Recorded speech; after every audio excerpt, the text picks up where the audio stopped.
Sek, babalikan ko lang yung yung naging foreign trip sa Canada. Yung na-experience nyo doon sa Canada. Kasi may mga nababasa sa social media na meron allegedly mga efforts na i-deport daw yung mga na-involved doon sa tawagin na lang nating nag-confront sa inyo. Ah, naka base doon sa pakikipag-ugnayan sa DFA kung meron man, totoo po ba yung magkakaroon ng deportation dito sa mga involved? Nung nangyari po kasi ito, hindi po ako nagsumbong. Hindi ko po agad ito pinaalam. Dahil wala po sana akong balak na palakihin. Pero nung dumating kami sa PhilCom, mas marami pang kumalat na mga balita na hindi namin alam na kumalat na pala yung video. So doon lang namin nalaman na talagang balak or parang may agenda sila na ito ay ipakalat. So dahil dyan, mas nakita ng iba nating mga kababayan yung mga ginawa nila na hindi maganda habang kami ay nagtatrabaho sa bansang Canada. So hindi rin po tayo nagsabi kahit na kay Secretary Dave Gomez, wala dahil after namin na experience yon ay dumiretso na lang kami sa ibang venue para matapos yung aming video shoot para sa pag-present ng highlights ng ginawa ng Pangulo sa Canada. So nalaman na nga lang namin dahil kami pa yung sinabihan na may kumakalat na video. Hindi po tayo nagsumbong, hindi po natin alam kung merong gagawing aksyon ang Philippine Embassy, ang ambassador at ang Consul General sa Canada, pero as far as I'm concerned, wala po kaming isinumbong. Nagkataon lang po na kumalat siya siguro dahil sa ibang mga kababayan natin. At the same time, siguro yung kumuha ng video, yun talaga yung purpose nila. So, wala kaming kinuhang video, hindi po galing sa amin ang video, sa kanila po galing. So, kung ano po ang magiging tugon dito ng DFA, mas maaari po siguro na i-address na lamang natin ito kay Secretary Tess Lazaro. Sa last point regarding this, nagkaroon ng reaction si Senador Robin Padilla at ang sabi niya sa inyo, wag daw kayo maging balat sibuyas, saying that public service comes with scrutiny and even insults. Opo, mas maganda po sana kung nagsalita muna si Senator Robin Padilla at inalam niya ang buong kwento bago siya nagsalita na balat sibuyas. Unang-una, katulad ng sinabi ko kanina, hindi po kami ang nagpakalat ng video. Wala po kaming balak na ito ay palakihin. Pero lumalabas na sila yung malamang yung sino ang nangharas o gumawa ng ganito sa amin sa Canada. Sila yung nagpakalat ng video para sa kanilang content na i-spread nila sa kanilang mga kaalyado o sa mga trolls. At pangalawa, hindi kami. Never kaming kumuha sa video. Makikita niyo po, may mga dala kaming papel dahil kami ay gagawa sana ng isang video shoot. At pangatlo, hindi kami nagsumbong. Hindi kami ang nagpaunang magpakalat nito. Nung nadudoon po ako kasamang MPC during dinner, sabi po sa akin ni Ivan Mayrina kung ako ay sasagot. Ang sabi ko, wag na lang palakihin, hindi na ako magbibigay ng anumang komento. Pero nabasa ko po kasi yung message ni Ivy. Tinatanong niya ako ano ang komento ko sa nangyari. So, since hindi naman ako makakasagot agad sa MPC sa Manila, so sabi ko ngayon kay Ivan, sige, sasagutin ko na lang, then kayo na lang ang mag-share sa MPC Manila. Yun lang po ang naging daan para sumagot ako, pero initially ayoko sanang sumagot. Ngayon, pag-uusapan ba ang balat sibuyas? Unang-una po, siguro mas maganda na masabi niya rin ito or mismo ni Senator Robin Padilla sa sarili niya. Dahil hindi po tayo balat sibuyas, hindi po tayo umaalma, katulad ng ibang ginagawa na tinaasan lang ng boses dahil sa kanyang pagsisingit or pag-interrupt sa pagsasalita ng isang senador ay biglang umalma na at medyo nag-alboruto. Yan po ang totoong balat sibuyas. But at the same time, hindi to issue ng pagiging balat sibuyas. Issue ito ng mga Pilipino na nagpapakita ng kagaspangan ng ugali. Sinabi po natin na karapatan ng bawat isa ang freedom of expression. Pero, ang pagsasabi ba, so magandang itanong natin to kay Senator Robin Padilla, ito tolerate niya ba ang mga kapwa niya Pilipino o maybe kaalyado niya o ang naratibo katulad ng kanyang mga kaalyado? Ang mga salitang, mamatay ka na sana. O kaya ang pagmumura na PI. Hindi isang beses, hindi dalawang beses. Ito tolerate niya ba yan? Kasi pag tinolerate natin yan, ang masasabi ng mga kabataan ngayon, tama lang palang magmura at magdasal ng kamatayan ng iba. Kaya ba, hindi niya man lang pinagsasabihan o hindi man lang niya inalarmahan ang Vice Presidente nung ito ay nagmura. Minura ng minura ang Pangulo natin at pinagbantaan pa ng buhay. Yan ba ay natotolerate ni Senator Robin Padilla para sabihin na balat sibuyas ang isang tao? At meron pa po akong nabasa, kung tama ang aking basa sa isang post ng SMNI News Online. Ito ang sinabi daw ni Senator Robin Padilla. Pinili natin ang trabahong ito, kaya tanggapin natin lahat ang pag-aalipusta. Dahil ang bayan ay ibiningit na natin sa kawalan. So ulitin po natin, ang pag-aalipusta ay normal pero hindi ang pagmumura at hindi ang pagdarasal ng kamatayan ng ibang tao. Hindi po yan maka-Pilipino, hindi po yan maka-Diyos at hindi po yan makabayan. At pakitanong na lang po, anong ibig niya sabihin na ang bayan ay ibiningit na natin sa kawalan? Hindi po natin matatanggap ang ganitong napaka-general na statement niya. Ipaliwanag po niya sana ito kung anong ibig niya sabihin to, dahil pag pinaliwanag niya po ito, sasagutin ko po siya. Hindi po siya maaaring magpindang ng ganito nang wala siyang anumang ebidensya. Salamat po, Yusek. Follow-up question mula kay Chris Jose Rimate. Ma'am, paano po kung dumating sa punto na mag-public apology yung mga taong to para po mahingi po yung pagpapatawad nyo? Ano po ang masasabi nyo rito? Wala po, hindi po naman ako nagtatanim ng sama ng loob. Ayoko lang po sanang magaya sila ng ibang mga kapwa natin Pilipino kasi may mga matataas na opisyal natin ngayon na nagtotolerate sa mga kababayan natin at gina-justify pa yung ganitong klaseng ugali ng pagmumura at pagdalangin na mamatay ang isang tao.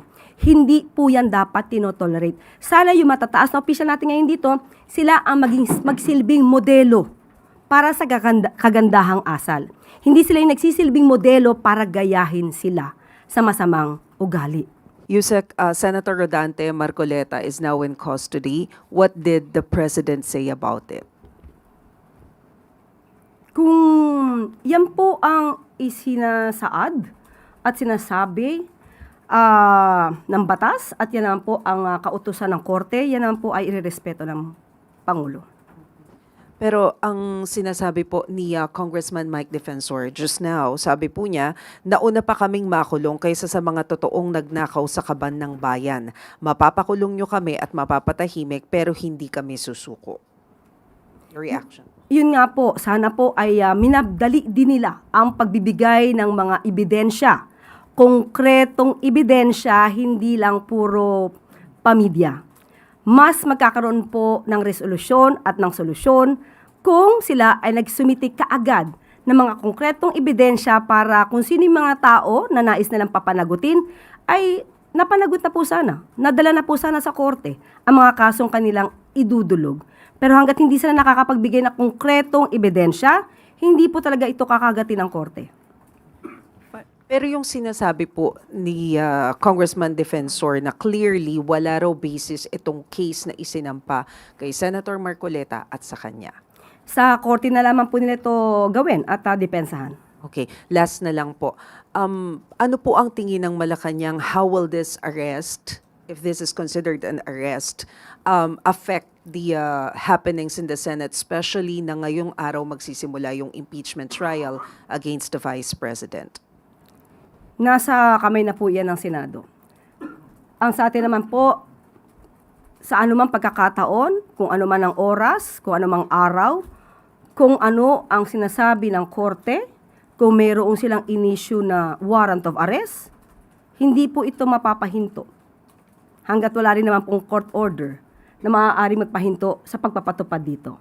So kung inisyu po ito ng korte, ito yung valid warrant of arrest, wala pong magagawa ang ehekutibo kundi ito ay i-enforce. Follow-up question mula kay Clizelle Pardilla, PTV. Good morning po, Yusek. Yusek, nakaamba pa lang po kasi yung plunder case noon kay Senator Marcoleta. Nagprotesta na po yung isang religious group. How prepared is the government for a possible backlash from the INC? Halimbawa po, malawakang protest po ulit. Tayo po, unang-una ayaw po natin sumagot ng hypothetical question dahil alam po natin ang liderato ng INC ay gumagalang po kung ano ang sinasabi rin po ng korte, kung ano po ang sinasabi ng batas. So mananatili po tayo sa paniniwala na ang nangyayari po at ang pagpapatupad lamang ng batas ay igagalang din po ng liderato ng INC. Sunod na tanong mula kay Christian Yasores, DZMM. Magandang umaga, Yusek. Ngayon po yung pagsisimula ng impeachment trial kay Vice President Sara Duterte. We would like to know kung i-monitor po ba ito ng Pangulo at asan po ang Pangulo sa pagmamonitor nito?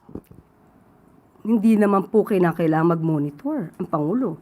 Malalaman naman po din niya kung ano magiging balita rito. Mas marami pong dapat na trabahuhin ng ating Pangulo at hindi po siya uupo lamang para po manood ng impeachment trial.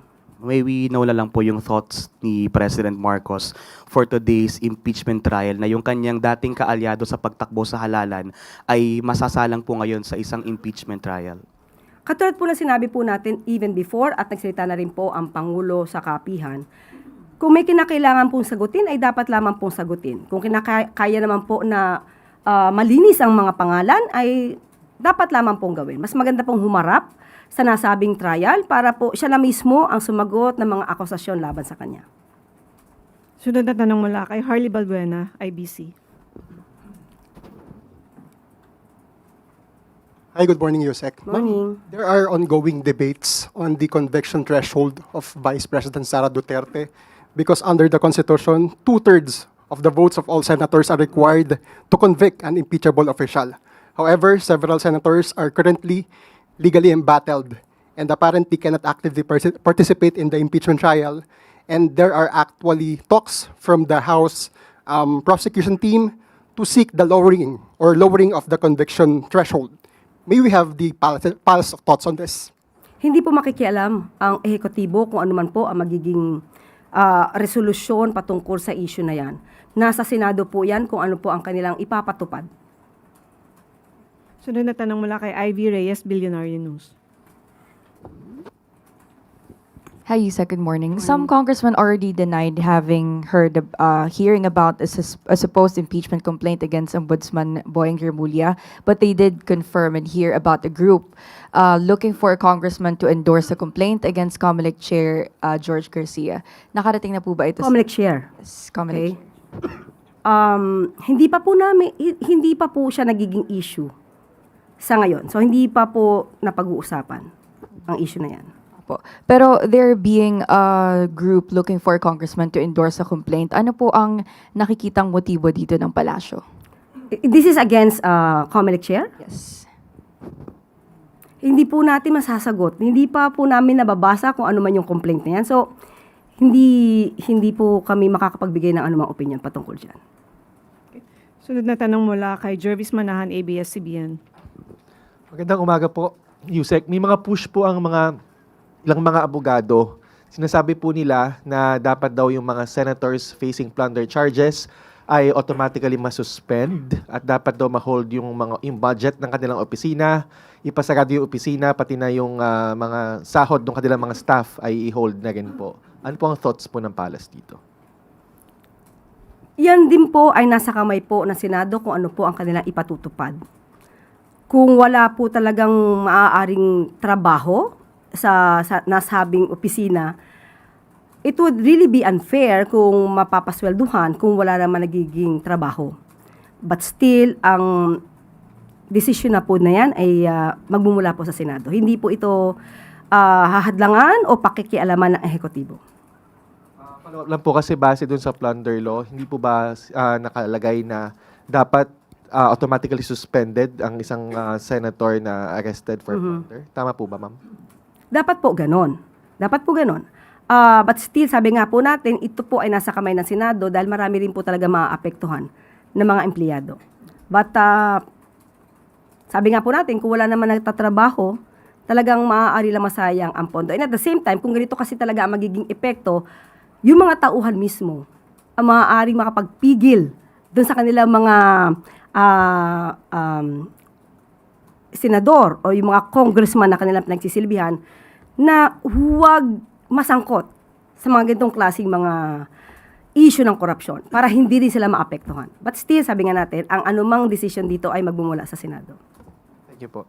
Sunod na tanong mula kay Tina Maralit, The Manila Times. Good morning, Yusek. AFP Chief of Staff Romeo Browner is set to retire in 2 weeks. May naibigay na po bang listahan sa Pangulo on the possible candidates for his replacement? Sa ngayon, wala pa po na ipapaabot sa atin. So, wala pa po ako mabibigay sa inyo kung meron ng ganung impormasyon. Ano po kaya yung mga non-negotiable qualities of an AFP chief ang hinahanap ng Pangulo? Unang-una po, of course, mapagkakatiwalaan, makabayan, makadiyos, at masipag, at ang iniisip ay kapakanan ng bayan. On another topic po, last week, DILG Secretary John Vic Remulla requested the National Police Commission to extend the service of Police Brigadier General Hansel Marantan, who is set to retire on July 10. Naipaabot na po ba ang request na ito sa Pangulo, given that under the law, an official may be extended in service upon the discretion of the President? Tingnan po natin at tignan na lamang po natin muli kung ano ang magiging pahayag ng Pangulo patungkol po dyan. Ayaw ko pong pangunahan dahil sa kanya po manggagaling kung magkakaroon po ng extension o igagrant yung request or ipuproceed na lang na magkaroon ng panibagong liderato. Salamat po. Sunod na tanong mula kay Alvin Baltasar, Radyo Pilipinas.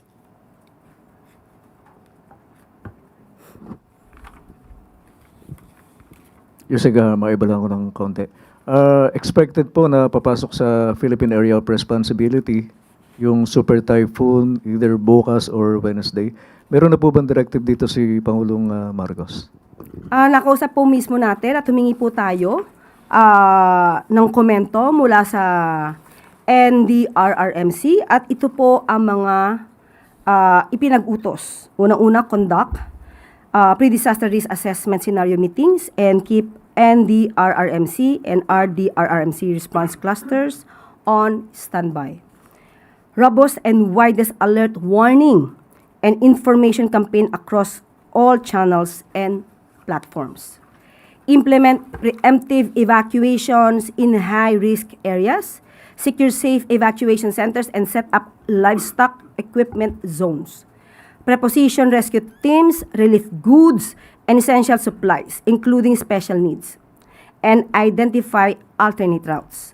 Enforce sea travel bans and inspect critical infrastructure.